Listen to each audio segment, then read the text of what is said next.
Je m'avais lancé sur le fait de te critiquer, tout le monde te critiquait, en fait on disait un truc positif.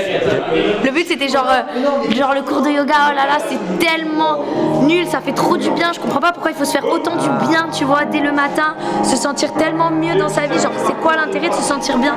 C'est quoi l'intérêt de se sentir mieux dès le matin, d'avoir plus d'énergie, de reconnecter avec son corps? Waouh! Cette semaine, j'irais pas jusqu'à dire qu'elle a changé ma vie, mais en tout cas elle m'a beaucoup aidé. Je suis parti 7 jours vivre dans une villa absolument incroyable avec 15 autres entrepreneurs. What the fuck, mec? C'est wesh! Wesh, les gars, y'a Dali!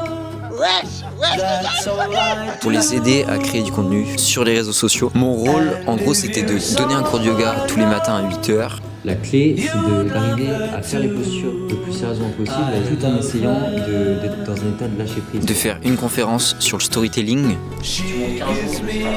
en vidéo, donc l'art de raconter des histoires en vidéo, et l'après-midi de les accompagner en leur donnant des conseils personnalisés, etc. Au début, j'étais un peu déboussolé dans le sens que je me retrouve avec 15 personnes, alors que ça fait plus d'1 an que je suis dans ma chambre à faire juste mes vidéos dans mon coin. Je vois du monde 2 jours par semaine parce que je donne mes cours de yoga, le week-end de temps en temps mes potes, sauf qu'autrement je vois presque personne. Et donc ça m'a fait trop bizarre de vivre en colocation, de vivre en communauté avec 15 autres personnes, et en plus dans un endroit qui était absolument fou furieux. En vrai, j'aime les gens, je suis pas timide, donc c'était pas un gros souci. J'étais pas là en vacances, je devais répondre à une mission. Ouais, je vous filme, les gars.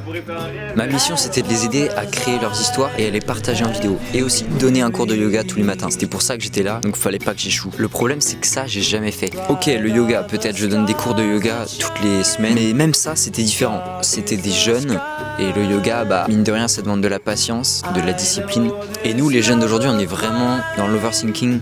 On pense tout le temps, on a plein de trucs dans la tête constamment, on n'arrive pas à calmer ça. Donc c'était un vrai défi à ce niveau-là de donner des cours à des jeunes de mon âge. En fait, j'avais peur qu'ils comprennent pas le yoga et qu'ils passent à côté d'un truc de fou. Un truc qui, moi, personnellement, a changé ma vie parce que ça me permet aujourd'hui de vivre avec légèreté, de kiffer ma vie, de plus être victime de mon mental et d'être en paix. Et même s'ils cherchent pas la paix, tu vois, ils ont tous un objectif, une quête, et le yoga peut les aider à avancer vers leurs objectifs. Et donc si j'arrive pas à le transmettre, en fait, je leur gâche la vie. Et puis il y a la création de vidéos, le storytelling, tout ça, j'ai jamais transmis. Je sais faire des vidéos, je sais créer un storytelling, raconter une histoire en vidéo, sauf que le transmettre, c'est autre chose. J'en ai aucune idée de si je suis capable de leur donner ce qu'ils sont venus chercher, tu vois. Je sais même plus comment je me suis retrouvé ici. On a commencé à échanger avec Noé, le gars qui s'occupe de toute l'organisation du séminaire, et puis là, je me retrouve là-bas. Et je dois tout donner pour réussir à aider ces gens.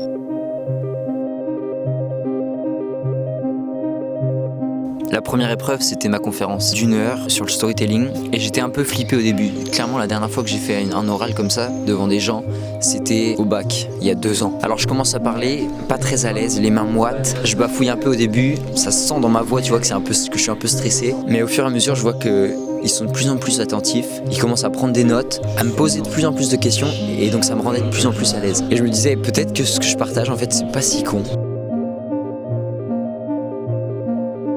Et après 1 heure de conférence,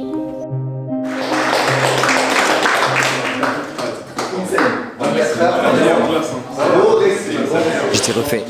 Je leur avais partagé ma méthode, un résumé, un condensé de tout ce que j'ai appris, et là ils étaient surexcités à l'idée de créer. Je voyais dans leurs yeux, tu sais, comme si j'avais débloqué un truc chez eux. Et dès l'après-midi, c'est ça qui est cool avec Noé, c'est que il essaye d'appliquer direct la théorie, et donc dès l'après-midi, il dit à tout le monde. Pendant la conférence, on a eu l'idée de passer vraiment à l'action et de cet après-midi leur faire un exo où en fait ils sortent tous un Reels. Ouais. Et du coup là il y a plein de trucs qui rentrent en compte, genre en mode... Les passages à l'action, quoi, direct. Exactement, ils ont les clés en main, on les aide dès qu'ils bloquent un petit peu, et ils ont la pression parce que tout le monde doit sortir un Reel ce soir. Donc en fait... Ouais c'est ça, et le fait qu'il y ait le tout le monde en fait. Et donc on a taffé tout l'après-midi. Ça, c'est beaucoup plus concret de voir comment vous le faites parce que...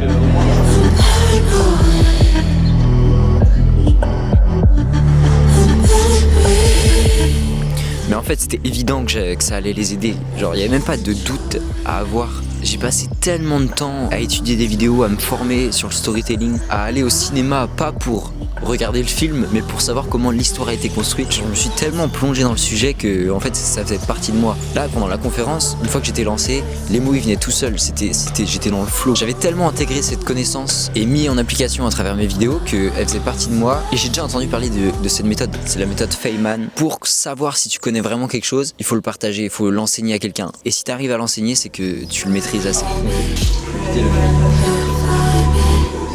Et dans ce séminaire, j'étais pas le seul intervenant, il y avait Dali aussi. C'était un bon move. Une super personne. Et Eva Travel, quelle énergie cette fille. Et ce qui était trop bien avec tous ces intervenants, c'était qu'on était complémentaires. Et ça faisait un cocktail explosif. Les jours qui ont suivi, j'ai pris de plus en plus confiance. C'était incroyable de les voir appliquer ce que je donnais comme conseil et de les voir enfin réussir à raconter leur histoire. Est-ce que ça t'a aidé ce que j'ai pu partager en storytelling et tout ça? Ouais, grave. Pour la construction de l'histoire derrière les colliers, de comment le raconter en vidéo, tu vois, et de comment tourner un petit peu le contenu d'une manière qui me plaît plus, parce que là, en fait, le contenu... Le soir, on regardait les vidéos et j'avais juste envie de faire un câlin à tous ceux où je voyais qu'ils avaient appliqué ce que je leur avais donné comme conseil. On donnait nos avis, on s'encourageait. Et ils m'apportaient aussi un retour extérieur sur mes propres vidéos, parce que je suis loin d'être un génie. J'ai encore plein de défauts, plein de trucs. Avoir la théorie, c'est peut-être bien, mais l'appliquer, c'est autre chose.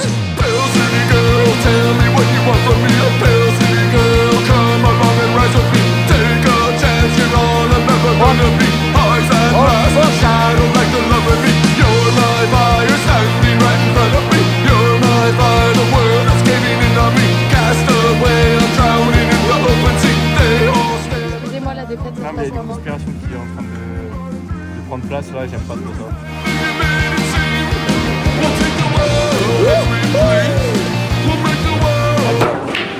Wesh.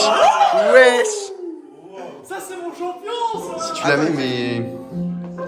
Impossible. Je veux bien faire ce que tu veux mais impossible. Ça va passer là, mais c'était Joli mot.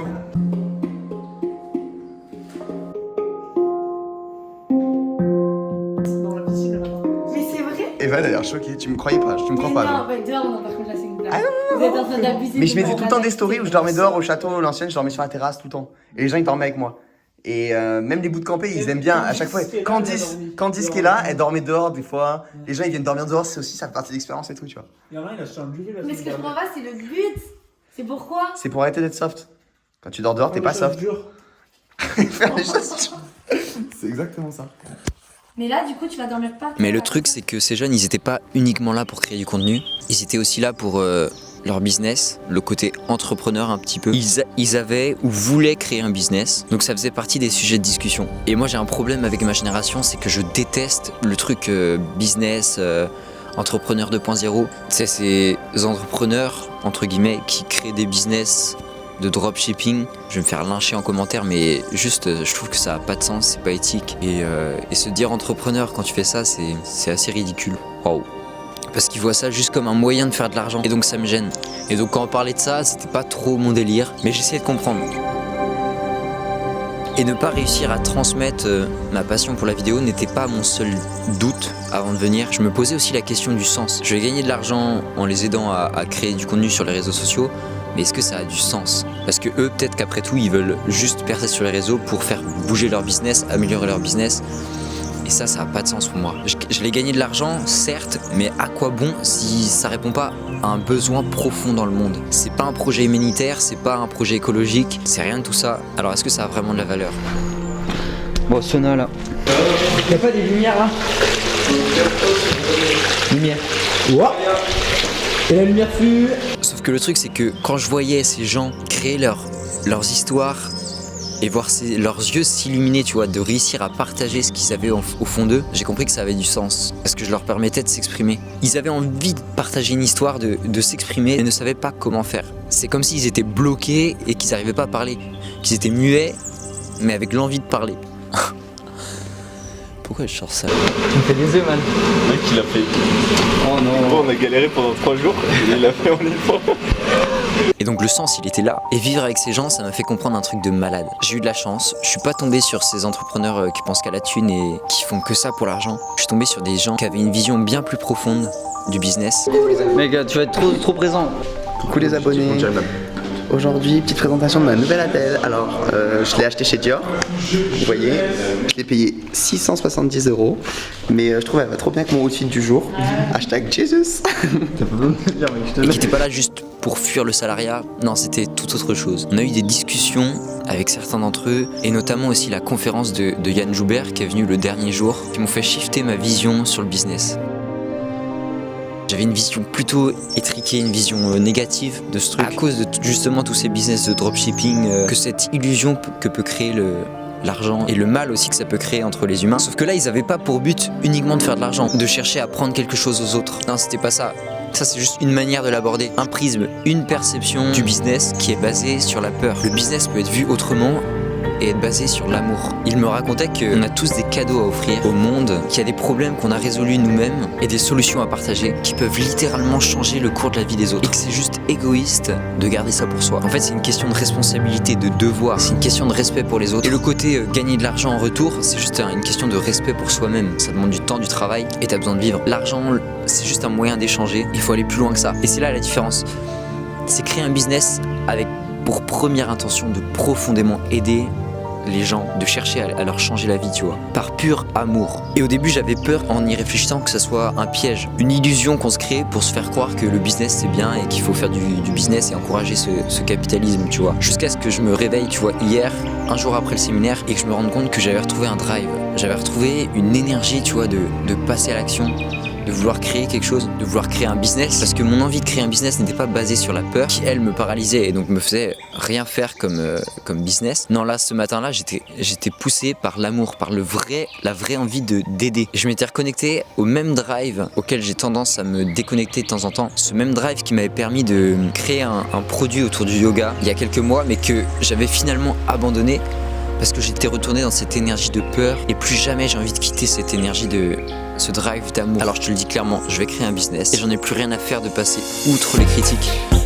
Parce que ce que je peux apporter au monde a bien plus d'importance que les critiques d'un petit gars derrière son ordi qui n'a pas les coronesses de partager ce qu'il a à offrir au monde. M'avez lancé. Lance-toi, non? C'est qui me filmait? Est-ce que j'ai une bonne influence? Trop fort, vraiment très bonne influence. Tout ça pour couper du coup.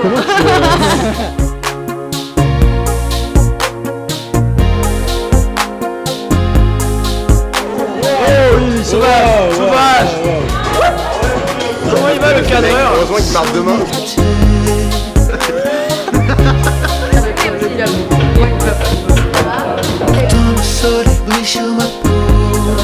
Si je vois, genre, sentir mieux, mais non. Non mais je crois que j'ai déjà rêvé de ce moment-là.